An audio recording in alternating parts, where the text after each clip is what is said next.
Municipal ఎన్నికలపై కీలక చర్చ. గోదావరి పుష్కరాలపై కూడా నేడు మేడారంలో మంత్రివర్గ సమావేశం. మున్సిపల్ ఎన్నికల నిర్వహణ, గోదావరి పుష్కరాలు, నీటిపారుదల పథకాలపై ఈరోజు మంత్రివర్గ సమావేశం చర్చించనుందని తెలుస్తుంది. సీఎం రేవంత్ రెడ్డి అధ్యక్షతన మేడారంలో మంత్రివర్గ సమావేశం జరగనున్న నేపథ్యంలో ఎజెండాను మంత్రి రాత్రి మంత్రులకు పంపించినట్లు సమాచారం. రాష్ట్ర సచివాలయ వెలుపల పైగా అటవీ గిరిజన ప్రాంతం ప్రముఖ ఆధ్యాత్మిక కేంద్రమైన మేడారంలో రాష్ట్ర ప్రభుత్వ అత్యున్నత స్థాయి సమావేశం నిర్వహించడం ఇదే తొలిసారి.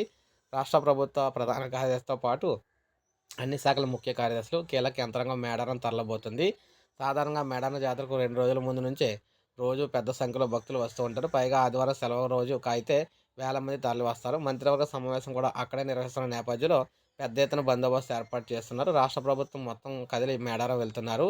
ఇది ప్రజల వద్దకు వచ్చిన ప్రభుత్వం అనే అంశంలో క్షేత్రస్థాయిలో విస్తృతంగా ప్రచారం చేయడంపై ఈ సమావేశంలో చర్చించే అవకాశాలు అయితే ఉన్నాయి. సో ముఖ్యంగా చూసుకుంటే పొట్ల పోరు ఎత్తిపోతలకు ఆమోదం తెలిపే అవకాశం అయితే కనిపిస్తూ ఉందన్నమాట. దాంతోపాటు సుమారు 150 కోట్లకు వ్యయమయ్యే ఎత్తిపోతల వల్ల దాదాపు 3000 ఎకరాలకు సంబంధించి నీళ్ళు అయితే వస్తాయని చెప్తున్నారు. నెక్స్ట్ ఇంకా రైతు భరోసా నిధులకు సంబంధించి కూడా డిస్కషన్ అయితే చేయబోతున్నారు. సో ఈ మొత్తం క్యాబినెట్ సమావేశం అయితే మంత్రివర్గ సమావేశం క్యాబినెట్ మీటింగ్ అయితే జరగబోతుంది అనమాట మేడార్లోని ఈరోజు. సో ఇది అప్డేట్. ఒక లైక్ చేయండి, సబ్స్క్రైబ్ చేసుకోండి మన ఛానల్.